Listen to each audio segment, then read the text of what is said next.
Injil Matthew, pasal 24. Sesudah Yesus meninggalkan teras rumah Allah, dalam perjalanan, kami murid-muridnya mendekati dia dan berkata, "Lihat Guru, betapa megahnya rumah Allah ini dan semua bangunan yang ada di dalam kompleksnya." Tetapi jawab Yesus, "Ya, perhatikan baik-baik seluruh kemegahan bangunan ini. Aku menegaskan kepadamu, akan tiba waktunya semua yang kalian lihat ini diruntuhkan sampai rata dengan tanah, bahkan sampai tidak ada satu batu pun yang masih tersusun di atas batu yang lain." Sesudah itu, Yesus dan kami pergi ke Bukit Zaitun. Ketika dia sedang duduk sendirian di sana, kami datang kepadanya dan bertanya, "Tolong jelaskan kepada kami, kapan bencana itu akan terjadi? Tanda-tanda apa yang akan terjadi sebelum engkau datang kembali dan sebelum zaman ini berakhir?" Jawab Yesus, "Hendaklah kalian berjaga-jaga, supaya tidak tertipu. Karena banyak orang akan muncul dan mengaku, 'Akulah Kristus yang kalian nanti-nantikan itu.' Dengan demikian mereka akan menyesatkan banyak orang. Kalian akan mendengar berita tentang perang yang sedang berlangsung atau yang akan terjadi, tetapi jangan khawatir. Allah memang sudah menentukan bahwa peperangan harus ada, tetapi saat hal itu terjadi janganlah berpikir, akhir zaman sudah tiba. Akan terjadi perang antar suku dan antar negara. Di berbagai wilayah juga akan terjadi gempa bumi, wabah penyakit, dan bencana kelaparan. Tetapi semua peristiwa itu hanya permulaan, seperti rasa sakit yang dialami ibu hamil secara bertahap sebelum melahirkan. Kalian yang menjadi pengikutku akan dibenci oleh semua bangsa. Kemudian orang-orang akan menyerahkan kamu kepada para penguasa untuk disiksa, bahkan dibunuh. Maka banyak orang akan berhenti percaya kepadaku karena penganiayaan itu. Orang-orang yang sebelumnya kamu anggap saudara seiman akan membencimu dan menyerahkanmu ke pengadilan. Banyak nabi palsu akan muncul, dan mereka akan menipu banyak orang. Selain itu, perbuatan jahat akan semakin banyak sehingga kasih di antara sesama akan semakin pudar. Tetapi kalau kamu tetap setia kepadaku sampai akhir, jiwamu akan diselamatkan. Kabar baik tentang bagaimana Allah mendirikan kerajaannya akan diberitakan ke seluruh dunia, supaya orang-orang dari semua suku bangsa mendapat kesempatan untuk percaya kepada berita keselamatan itu. Kemudian barulah zaman ini akan berakhir. Aku memberitahukan tanda ini kepadamu. Sesuai nubuatan Nabi Daniel, kamu akan melihat musuh mendirikan sesuatu yang sangat menajiskan di dalam rumah Allah dan yang merupakan tanda kebinasaan. Saya, Matius, meminta kepada orang yang membacakan kitab ini kepada jemaat, tolong jelaskan nubuatan Daniel itu kepada para pendengar. Yesus melanjutkan pengajarannya, pada waktu bencana itu terjadi, orang-orang yang ada di Yerusalem dan provinsi Yudea harus melarikan diri ke gunung-gunung.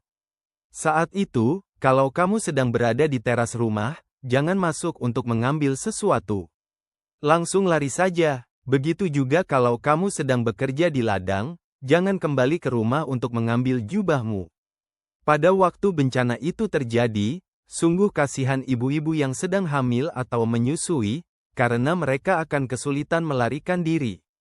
Berdoalah supaya kesusahan besar itu jangan terjadi pada hari Sabat atau musim dingin, agar kalian tidak terlalu susah melarikan diri.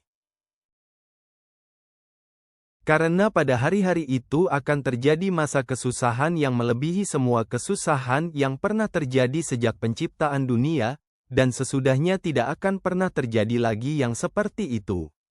Tetapi karena Allah mengasihani umat pilihannya yang masih hidup di dunia pada waktu itu, Dia sudah memutuskan bahwa bencana yang paling mengerikan itu tidak boleh berlangsung lama. Sebab apabila terlalu lama, tidak akan ada orang yang sanggup bertahan hidup. Pada waktu itu, kalau ada yang memberitahukan, "Lihat, Kristus yang kita nanti-nantikan itu sekarang ada di sini," atau "Dia ada di sana," janganlah kalian percaya. Karena nanti ada banyak orang yang muncul dan melakukan berbagai macam keajaiban hebat untuk menipu kalian. Mereka akan mengaku sebagai nabi, bahkan ada juga yang mengaku sebagai Kristus.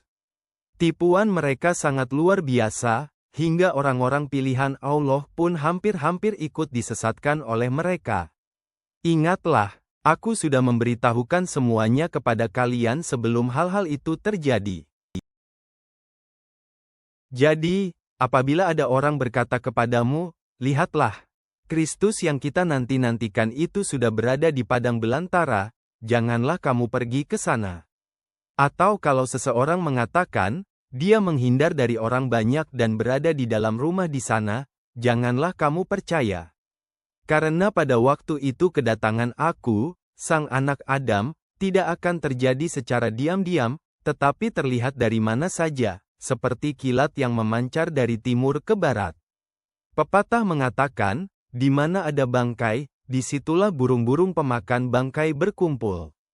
Segera sesudah waktu kesusahan besar itu, matahari akan menjadi gelap, bulan tidak akan bersinar lagi, bintang-bintang pun akan jatuh dari langit, dan semua roh penguasa kegelapan di langit akan dijatuhkan. Pada waktu itu suatu tanda yang menunjukkan kedatangan aku akan muncul di langit. Lalu orang-orang yang tidak percaya kepadaku dari semua suku bangsa di bumi akan meratap dengan sangat ketakutan sewaktu melihat aku datang di antara awan-awan di langit dengan kuasa dan kemuliaan besar. Ketika bunyi terompet yang nyaring terdengar dari surga, aku akan mengutus malaikat-malaikatku untuk memanggil seluruh umat Allah Bapa. Mereka akan dikumpulkan dari semua tempat di segala penjuru bumi, dari ujung timur sampai ke ujung barat, dan dari ujung utara sampai ke ujung selatan. Tanda akhir zaman bisa digambarkan seperti pohon ara. Kalau rantingnya menjadi lunak dan tunas-tunas daun mulai terlihat, kalian tahu bahwa musim panas sudah dekat. Begitu juga, kalau kalian melihat tanda-tanda itu mulai terjadi, seharusnya kalian pun tahu bahwa waktu kedatanganku kembali sudah dekat. Aku menegaskan kepadamu, semua tanda itu akan segera terjadi waktu sebagian orang zaman ini masih hidup untuk mengalaminya. Langit dan bumi tidak akan tetap ada, tetapi semua yang aku beritahukan pasti akan terjadi dan tetap berlaku selama-lamanya. Tetapi tentang hari dan waktu persisnya kedatanganku kembali ke dunia ini, tidak ada seorang pun yang tahu. Malaikat-malaikat di surga pun tidak. Hanya Bapakku sendiri yang tahu.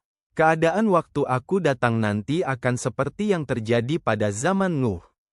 Pada hari-hari sebelum banjir besar itu datang, orang-orang tidak pernah berpikir bahwa bencana akan menimpa mereka. Mereka sibuk makan dan minum, laki-laki menikahi perempuan, dan perempuan dinikahi laki-laki. Mereka terus hidup seperti biasa sampai tiba waktunya Nuh masuk ke dalam perahu besar. Tiba-tiba banjir itu datang membinasakan mereka.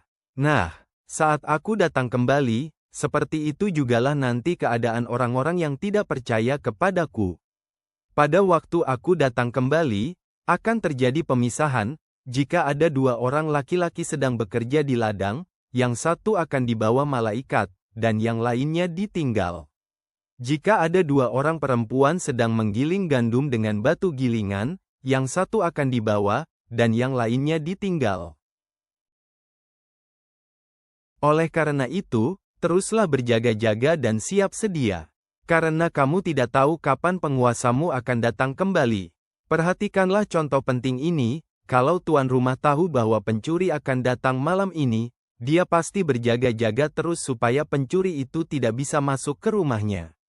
Jadi hendaklah kalian juga selalu siap sedia, karena aku, sang anak Adam, akan datang pada waktu yang tidak kalian sangka. Buktikanlah bahwa kalian masing-masing adalah hamba-Ku yang setia dan bijak. Kalau seorang pemilik tanah bepergian, tentu salah satu hambanya yang setia dan bijak akan dipercayakan tugas khusus, yaitu memberikan makanan kepada hamba-hambanya yang lain sesuai jadwal. Kalau tuannya tiba-tiba datang dan mendapati dia sedang melakukan tugasnya, tuannya akan sangat senang kepada hamba itu dan memberkati dia. Aku menegaskan kepadamu, tuannya itu akan mempercayakan seluruh harta bendanya kepada hamba yang bijak dan setia itu. Tetapi kalau hamba yang ditugaskan itu jahat, dia akan berkata dalam hatinya, "Tuanku masih lama pulangnya." Lalu dia mulai memukuli hamba-hamba yang lain serta makan dan minum dengan para pemabuk. Kemudian tuannya tiba-tiba pulang tanpa pemberitahuan, pada hari dan jam yang tidak disangka-sangkanya. Maka tuannya akan membinasakan hamba yang jahat itu dan membuat dia senasib dengan orang-orang munafik. Dia akan dibuang ke tempat penghukuman di mana semua penghuninya selalu menangis dan sangat menderita. Tuhan yang berdaulat, Engkau telah berfirman tentang akhir zaman dan memanggil kami untuk tetap terjaga dan siap. Jagalah pelita kami tetap menyala dengan iman dan hati kami teguh dalam pengharapan. Tolonglah kami untuk percaya pada kedatangan-Mu kembali dan tidak menjadi lelah. Kuatkanlah kami untuk bertahan dan tetap setia. Kami berdoa ini dalam nama Yesus yang perkasa. Amin.